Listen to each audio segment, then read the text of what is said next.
Hello, everyone. Welcome back to another segment of the Six Figure Millennial. It is always a pleasure to talk to these individuals, and thank you so much for coming on. To everyone who comes on to share their stories with us. And like always, I am your host Will, and with me on the other side of the mic is Tim. Hey guys, we're back again and have another guest today who is going to tell us how they managed to reach 100K net worth early on in life.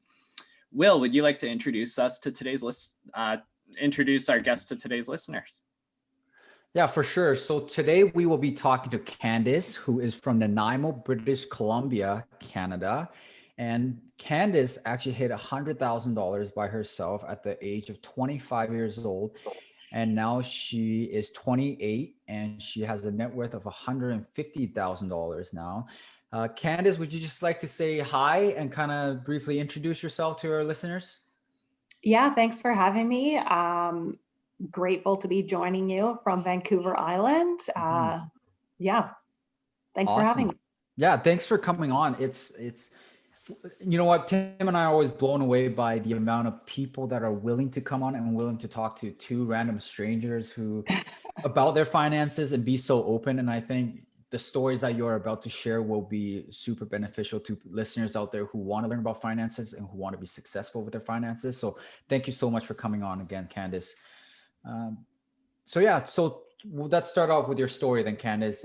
You obviously are good with your finances. You obviously have a grasp of the financial world, and so talk about your story about you growing up. To were you taught finances? Were you always a saver or a spender at one point? And then to maybe after high school, to growing up to into high school, to university if you went to university, and then to I guess 25, hitting $100,000, and then now 28 years old. Yeah, definitely. So yeah, before I get started into my quote financial story, I would attribute like probably 99% of where I'm at today financially to my mom, like Mhm. 1,000%. Um, I've always lived on Vancouver Island. My parents got divorced when I was quite young, I think about 4, and I lived with my mom, and she was very good with money. She was very frugal. We used to use coupons for stuff, going out to eat. Like we definitely didn't live extravagantly by any means. Just going out to like a family restaurant was like a big deal. Um, yeah, just even we would go to Dairy Queen and I would see other kids getting blizzards and we would be getting dipped cones because it's like, there's a big difference in price. We grew up very practically. But it was like a really good childhood. Definitely no complaints on that. So yeah, watching my mom was probably my, for sure it was my biggest influence. Mhm. And I think too, like she was so open about her sort of finances, and that definitely enabled me to, ask questions and not be afraid versus, my dad, who I love. Mhm. It's, the total opposite where it's like, we don't talk about money. I don't know how much money he has. I don't know how much he makes. Like, there's just no talk of it. And that's fine too. Was sort of how he was raised. But yeah, being so open and seeing so much as a kid, um, massively like shifted my brain to like where it's at today. So um, yeah, I think when I was maybe 12, I had 2 paper routes like in our neighborhood. Yeah. Um, yeah, I've always been ambitious, which obviously helps. Um, so yeah, I had 2 paper routes. So I started saving money, sort of that way. And I just, whenever I would get birthday money, Christmas money, my mom would just put it in the bank. I think maybe she'd give me a little, I don't remember. Um, and then when I was 14, I got my first job at a grocery store. I guess you can legally work at 14 as long as your parents signs for you to do that. So my mother was more than happy to do that. So I, started working at 14, and I've pretty well always had a job since.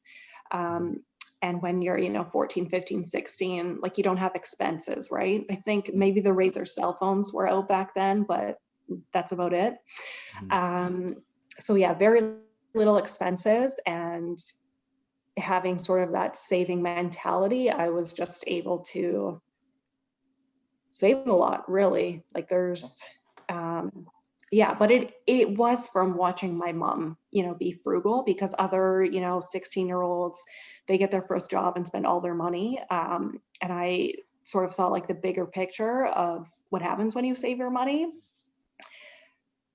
And then, so jobs, another huge area where I was able to save a lot of money, is going to university at where I live, and my mom didn't charge me any rent. Like, that is a huge savings that I think, maybe some people don't realize, but I know, like, I saved so much money doing that. And it was like about a 15-minute commute. So yeah, there was that. Also, another huge thing, which is like an amazing gift, is my mom had an RESP for my brother and I. So also, like, didn't have to pay any university, nothing. Like, I didn't pay for tech, nothing. So yeah, huge, like, so grateful for that. I finished university, had a degree with no student debt. Like, I know for, other millennials, that is a huge burden. So yeah, that's sort of another area that's enabled me to save, basically, because I don't have all this debt. I'm not trying to pay off all this debt. Let's see. So yeah, the debt. Another thing, like, my mom, I was handed down a car when I was like 17. I wanted to go and buy like something nice. Like, well, I wanted to spend like 10, 15,000 on a car. And she was like, no, like, you have this car that's perfectly fine. It was like a 98 Toyota Corolla. And, I was not excited about it, but looking back, like, I'm so glad that she made me save my money and not buy the car. Another didn't fall into that trap, since since she was able to help you out with not making that decision. You didn't fall into this big trap that a lot of other millennials, people our age, fall into. For sure. I was like, not allowed, really. What else? Oh yes, so my mom worked at a financial institution. So when I started saving all this money, she invested it for me. So it wasn't just cash. It wasn't just, $20,000, $30,000 sitting there. And like, fortunately, she made some great investment decisions, and, she bought Apple for me, I think, when it was probably about 2009. So I think, like, I quadrupled my, Oh my goodness. Honestly, before you continue there, I just want to say your mom sounds like an incredible woman. And she has definitely set you up to the point where I'm not going to say that your net worth is all attributed to her, but I feel like just from what you're saying earlier, just growing up with her and learning from her, and even having an RESP saved up, or for American listeners out there, a registered education saving plan saved up for her to use for her schooling, so Candace can graduate without a student loan. Just like your mom doing that for you has changed your entire trajectory of your finances in your later 20s. And I think that's so cool that your mom was able to do that for you. And it's obviously, you yourself are for sure a good frugal person. That's why you can save up to $100,000. You can't just do that with just help from parents. So I think that is super cool. So Yeah, good for your mom. You should, yeah, Oh, she's yeah, an amazing woman. And you yeah, no, also she is mentioned, like, yeah, yeah, and you also mentioned go that ahead. that your mom was, quite frugal and she was really open about her finances, and that's so huge. I read a quote today by Rachel Cruz, I think, and it said that was it that finances are often caught rather than taught. And Mhm. just that idea that you grew up watching your parents succeed, your parents do well, your parents are open about their finances, and they and just talking about how to do finances well, how to live frugally, how to live smart. And you just kind of pick up on those things. I know for both myself and Will, our parents just raised us that way. It was that kind of thing that we talked about finances in the house, we lived frugally, and we just picked up on that personally from them. Yeah, totally, 1,000%. Yeah, people, I know like my fiance, yeah, his family is different from my mom and I, and yeah, it definitely makes a big difference for Mhm. sure. Like Yeah. if, yeah, if not the biggest difference really on sort of people's financial trajectory or whatever. Yeah. No, Yeah. very cool. So then as you grow up, so you have always been a saver then, or were you a spender at any point? Have you always been more towards the saving side? No, I don't think I've really, no, I've pretty well always been a saver. Um, but I mean, I also, if there's sort of, maybe a larger item that like I really want, like if I want a MacBook, you know, I mean, I definitely look at other options sort of that are Mhm. available. Like I really do my research on larger sort of products, Mhm. but overall, yeah, am more of a saver for sure. Cool. I think at some point I've gotten more enjoyment out of watching sort of my investment savings grow rather than Mm. like buying, a Yeah. new pair of jeans. Yeah, Yeah. I'm laughing because you're not the only one, and other six-figure millennials that we've talked to are the same way. And Yeah. I am the exact same way. And just looking at the numbers grow, it's almost like a game to you. You see that Yeah. number slowly climb, and then you see your dividends or your investment grow, and the money that you put in, but that you didn't put in also because it's growing by itself. So it's almost like a game. So it's kind of, I know Yeah. exactly what you're saying. So Yeah, no, that's I find that sometimes I'm at the grocery store and maybe, I look at say ice cream or something and I say, "Oh, I could get this for $5." And then I'm like, "Oh, but that's $5 that I could be investing too." yeah. But dude, with that being said, Tim is not like cheap where he doesn't buy things. Like there has to Yeah. be a balance for people to Yes. understand. Yeah, 1,000%. Like I too, yeah, I really like food. So if I do see an ice cream or a dessert that I want, Mhm. like I'm gonna buy it. I'm not like I know in the grand scheme of things, like fretting over a $5 item is like unless I'm doing it every single day, but just on a one-off, Yeah. like Mhm. no, I think we deserve to treat ourselves. Yeah. Yeah. Yeah. Yeah. So I think we mentioned earlier your current net worth is $150,000. You're 28 years old now, which is incredible. You're doing awesome. So just out of curiosity, how is that $150,000 allocated? Is it, TFSA, RSP, house? It is probably about 70, maybe about 70% TFSA, 20% RSP, and then just 10% sort of, I guess, in cash. Okay. Okay, Cool. sweet. And I guess right from the time that you finished school till now, what has kind of been your salary range along the way? Well, I think that the most money I've ever made was last year was about 60 something thousand. But prior to that, I would say it was like, 40s and 50s. Like I've never had an extravagant salary. Oh, okay. Yeah. Last year was pretty good, but Yeah. not, you know. And what kind of work is it that you do? So I'm a financial advisor assistant, and I've been doing that for, I guess, about 3.5 years. But prior to that, I didn't want to commit to like any sort of quote unquote career job. So I was just Mm. working like part-time temporary things so I could just be free to do what I wanted. So Okay. And not, so, Candace, I just want to confirm that so your salary has never hit over six figures? Like, have you ever made not, over 100,000? no, definitely not. No, I've never made 65,000. Okay.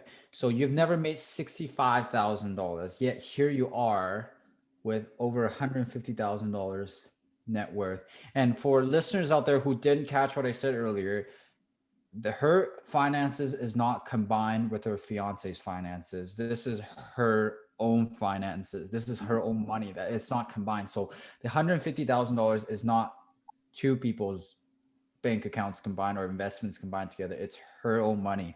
So it is possible, is that you could tell that listener, if it's possible to save money but not making the most money in the world. Not saying you're making little, but you're not making six figures or $200,000, $300,000. So people are sometimes look at, oh, you're only 28, you have $150,000, but that must mean that you're a doctor or that you're some Mhm. lawyer. That's how you have this nest egg saved up. So what do you have to say to those people who don't think that it's possible?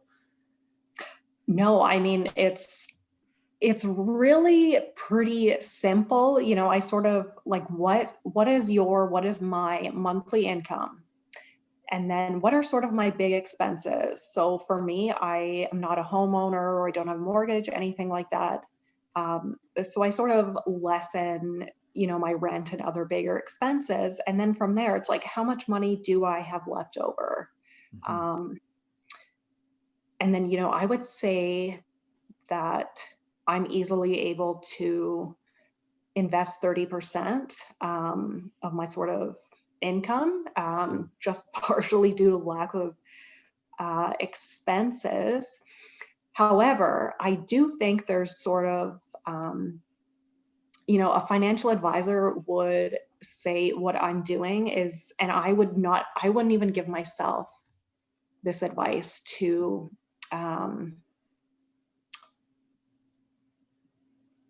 right now, what I am doing is trying to time the market, which is never ever going to work. I have way too much cash right now, and that is like I've lost thousands of dollars in the last, I don't know, 6 months, just because I am like, okay, when is the right time to buy? Mhm. And, you know, a financial advisor and something I would tell other people is to do the whole, you know, 10 to 15% of your paycheck, like deposit that automatically into some sort of savings. I like TFSAs. Um, but what I'm doing right now is, yeah. So I'll just jump in quick. So what Candace is trying to say here is monthly contribution is dollar cost averaging. So when every single month, doesn't matter if the market is up, doesn't matter if the market is down, you invest a certain fixed amount of money into your mutual fund or whatever investments that you have every single month. So by waiting for the lowest point, or you're trying to wait until the market dips, you don't have a crystal ball, so you can't tell. So sometimes you miss that timing, and some people are still waiting for that dip, and maybe March hit and COVID hit and the market was going down and down and down, and people were still waiting for that bit dip. But since then, the market has shot straight up since March and April's low. So basically I guess what you're trying to say, Ken, is, correct me if I'm wrong, is that dollar cost averaging or investing at a consistent basis would be more beneficial to individuals out there who are trying to get into investing. Yeah, 1,000%. And, you know, it doesn't have to be a significant portion of a paycheck, like 10%. You're probably not going to notice that much, Mhm. you know, missing from your bank account. Yeah, because just sitting with all this cash and then it's like, oh, I need to find the right ETF or mutual fund or stock, and I'm going to start doing research. And then it's like, this is too overwhelming. And then I just sit with my cash. Like, it's just this, cycle that it's like, I really think that taking the emotion out of it is key. Right, right. So it sounds like you've kind of been investing your whole life. You've been a saver your whole life. Have you ever gotten yourself into debt or have any type of consumer debt? You mentioned you don't have a house, so probably not a mortgage. No debt. No debt. Perfect. Wow. Like, that's amazing. We love to hear that. And I mean, you had said, yeah, no student loans either. You managed to, your mom had an RESP for you. You made the wise decision to live at home. And yeah, you set yourself up just so well that way. And I mean, looking at your whole life, it looks like you've done, just about everything right. Starting working when you're 12, Oh, working a job when you're 14. Have you yeah. made any kind of mistakes along the way or any regrets? Yeah, I mean, honestly, even right now with just this sort of cash, I sold some of my Apple stock back in March before things really tanked, which at the time was really good. And then like 2 weeks later, I think it was down to about $250. And I was like, wow, I made the best decision, like so proud of myself. And of course now, I don't know, it's probably doubled since then. So Yeah. not the right decision. But I would say, the biggest thing is just sitting on cash. I do have an emergency fund, and I think that's important to have, just a few thousand sort of sitting around, whatever that may be for someone. But no, so the biggest thing is just all this cash right now. And then I have dabbled in some venture companies, which for those of you who don't know, it's, companies who are starting out, usually they're sort of, High risk. very high risk, very, very, like I might as well have gone to the casino. So I've probably lost, actually, I would say maybe 12 grand just on some venture companies. There's a few that I think it's maybe there's going to be 1 out of 15 that's going to be good. I've had a couple okay, but overall, I think just sticking in either a stock or a fund that's going to give you, 5 to 8%. That is, so much more beneficial than trying to choose this. So I guess the important question is, have you learned from those mistakes since?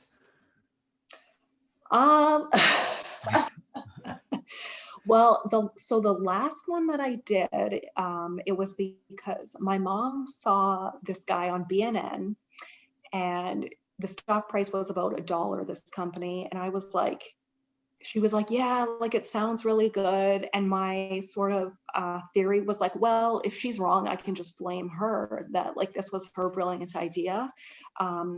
However, like it doubled within a few months. So I was like, okay, this never happened, so I'm going to sell it. And it has since, I think, so it went from $1 and now it's above $5, and she's held it this whole time. And I'm like, this is not fair. Like, yeah. For But sure. you've for sure learned from those other mistakes in the past, like not to go into the crazy risky stuff, and Yeah, to I will invest in the not. long term, and to kind of hold your investment over a longer period of time than to kind of sell when you're trying to time the market, correct? Yeah, for sure. And I mean, that's something that has really worked for me, is not selling things. Like I have very much just held on to things. But I've been fortunate. Most of my investing, is like 2009 forward. So this,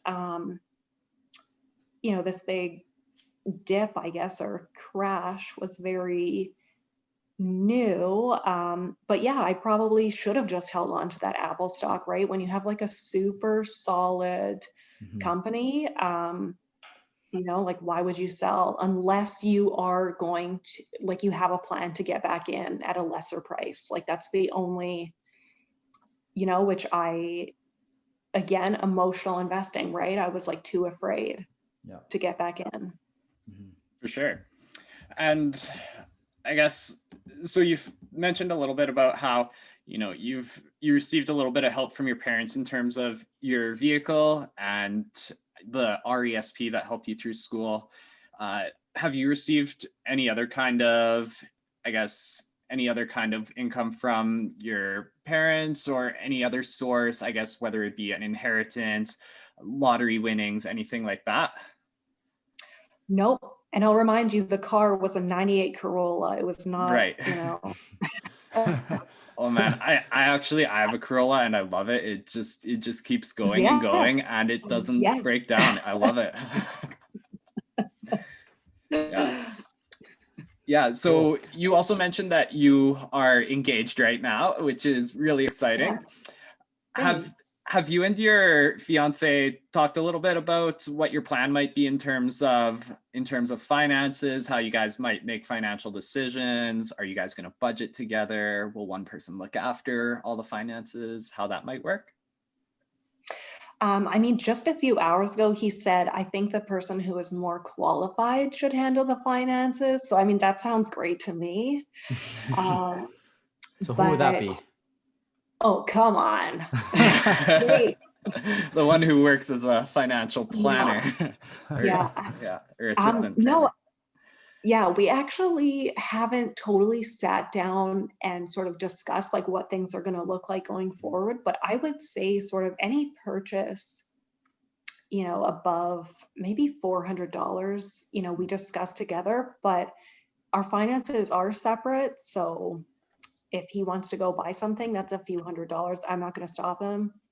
He doesn't stop me, and like that works, but we're both very, we're decent with money. So I think there's just that trust Mhm. that neither of us are going to go buy anything crazy. But no, we talk about bigger purchases. Yeah. Yeah, so Cool. both of you guys are, I guess, are kind of more on the saving side than the spending side. Yeah, I mean, when he met me, he wasn't, but some good influence and he's changed. That's awesome. Yeah, I think in every relationship there is the one person who is more of a saver. Even if you have two savers, there's always one person who's more financially savvy. And I think it's cool that you are able to kind of talk to him and let him understand like finances and how important it is to you.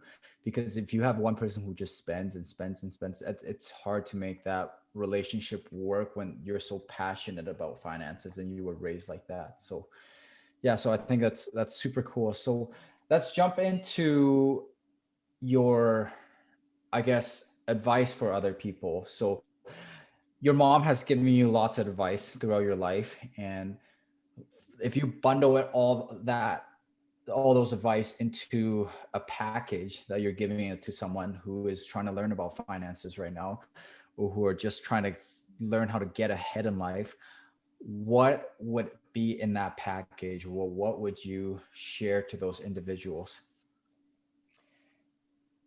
One of the top things would just be to, spend within your means.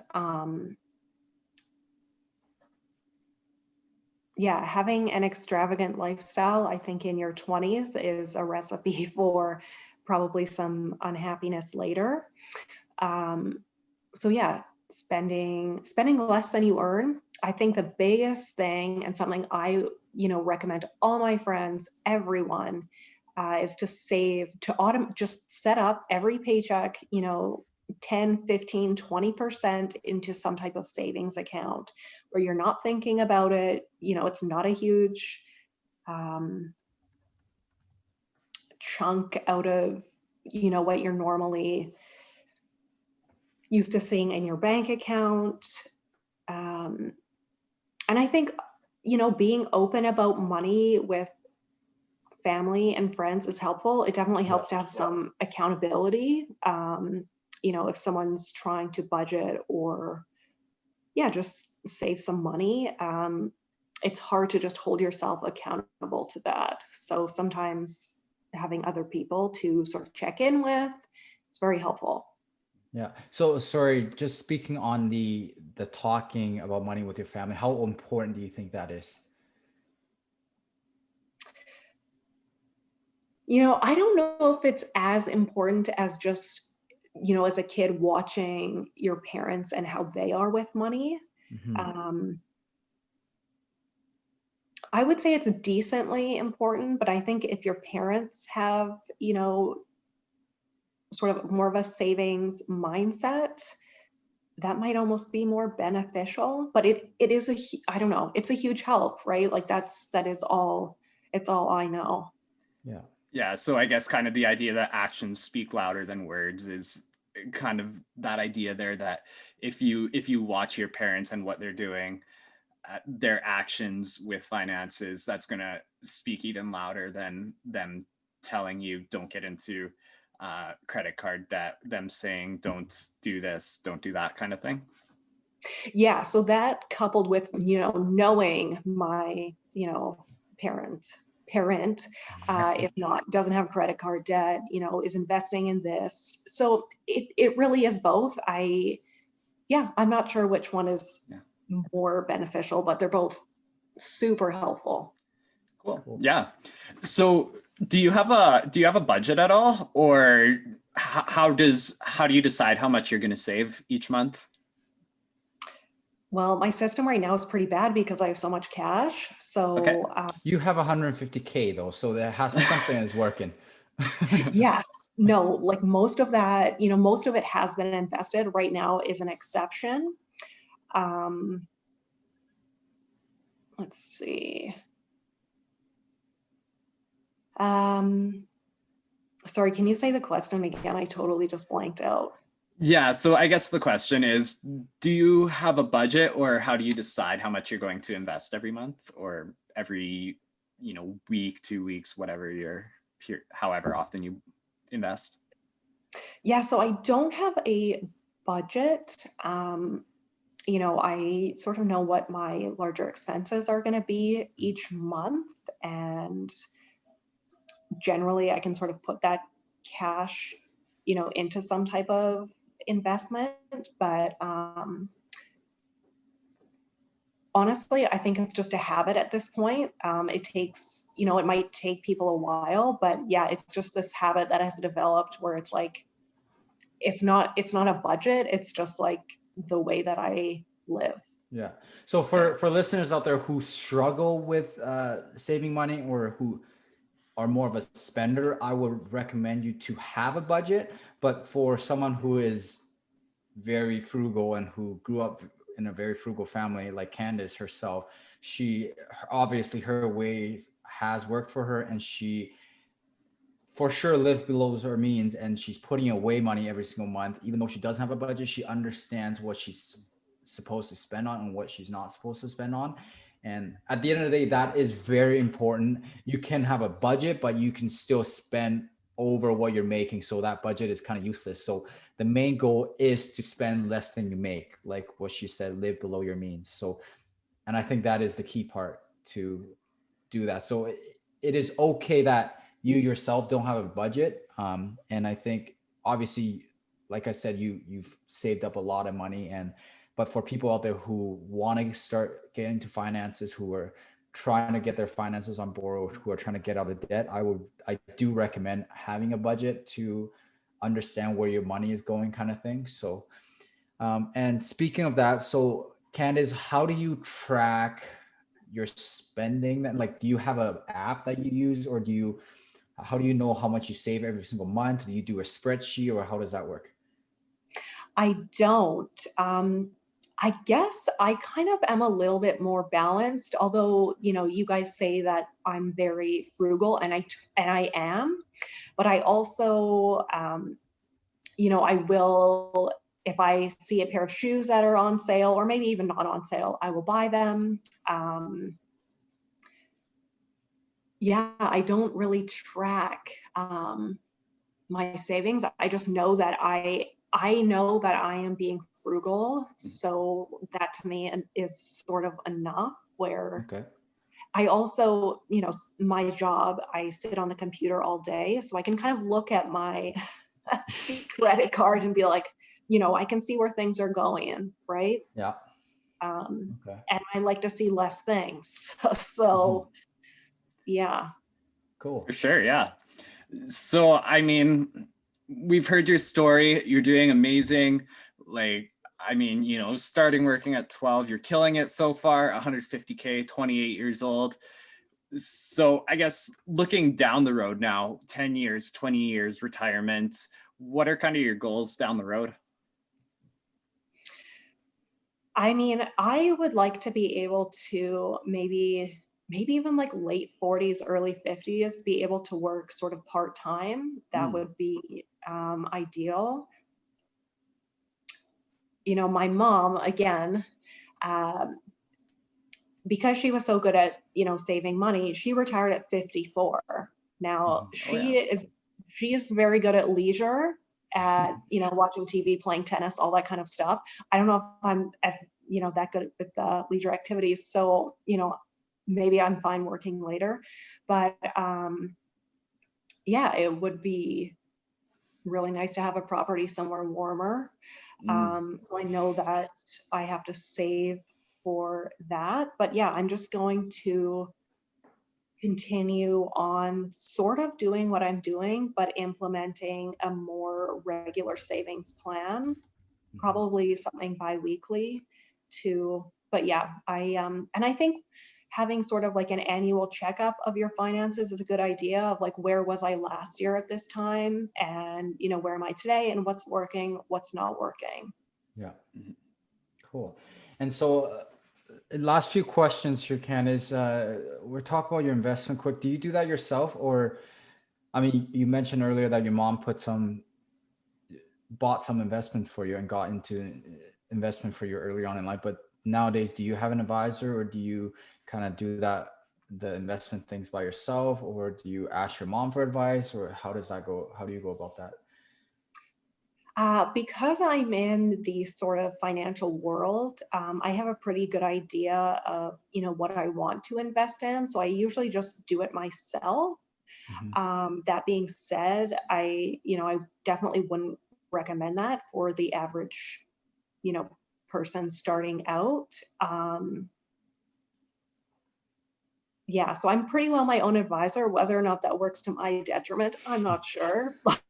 But um, yeah, I think overall, just finding, I think finding an advisor, you're going to benefit from it, whether you're going to see an advisor at a bank. Like, I don't know, I'm for it because I think you're going to get some education out of it, Mhm. but anyway, that's my, Yeah, no, for sure. That's, I think, honestly, if you yourself are understand the financial world, and if you understand different mutual funds, stocks, ETFs, things like that, or bonds, and if you have the time, and if that's your job, you can totally do it yourself. But for individuals out there, like you said, who don't have the time to focus on the market every day, or to focus on what is a good fund or what is a bad stock, and it is smart to maybe seek help and do things that way. So yeah, and obviously, Candace, I think your story has been super cool. You clearly, it's awesome to hear someone who came from a family that, even though your parents were divorced, that you still, because sometimes I don't want to say people who grew up in a divorced family that they grow up all messed up, or that they don't become successful. That is definitely not the case. But it definitely puts kids almost at a disadvantage sometimes, where you don't always get to see both parents at the same time. But in your case, you for sure you blossomed and turned into a so you guys, financial. no, too kind. No, but honestly, you've done really well for yourself. You're not even combining finances with your fiance right now that we're not talking. So you've hit $150,000 at 28 years old, and that's very incredible. And it's honestly such a pleasure talking to you. And it's always so cool to hear different stories and different success stories. And I think Tim and I really enjoy hearing these stories, and um, I think people can learn from your story, and from how living below your means. And it's crazy to hear from all these six-figure millennials who have very similar views on money and how to become successful with money. So thank you so much again for coming on. Tim, would you like to add to that? Oh, for sure. Yeah. Yeah. Just, I mean, I keep going back to the idea that, at 12 years old and 14 years old, you had your paper out and then your first, job and just, yeah, the fact that you were able to save at that age is amazing. I think a lot of people, it's really easy at that age to think about, oh, I have no expenses. I'm going to go ahead and spend this all on toys and clothes and what have you. And yeah, I just wanted to say, yeah, you killed it in your childhood, in your teen years there. And I mean, sure, your mom's financial knowledge, it helped, but it was you who killed it. She just was able to amplify that, being able to throw that in investments, those Apple stocks.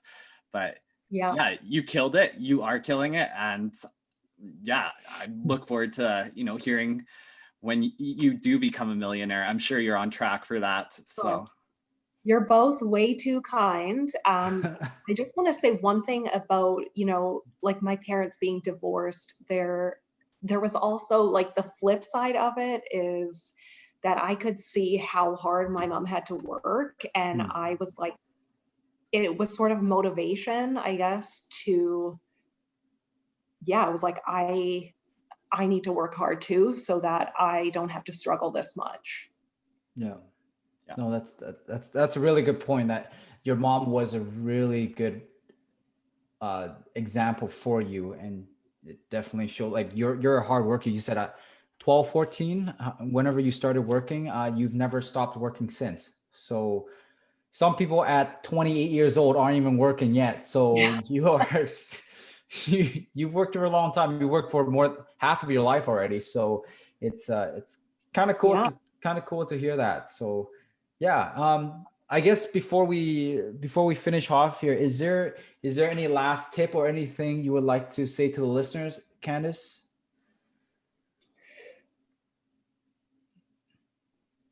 I don't think, no matter what age, you're never too late to start, building different habits financially. My fiance, he's now 36.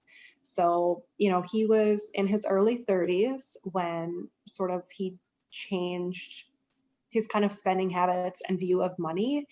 And I mean, even 30 is still very young, but I think it's never too late to start doing something different. And having money, there's so much freedom in not having to stress about stuff. And it is,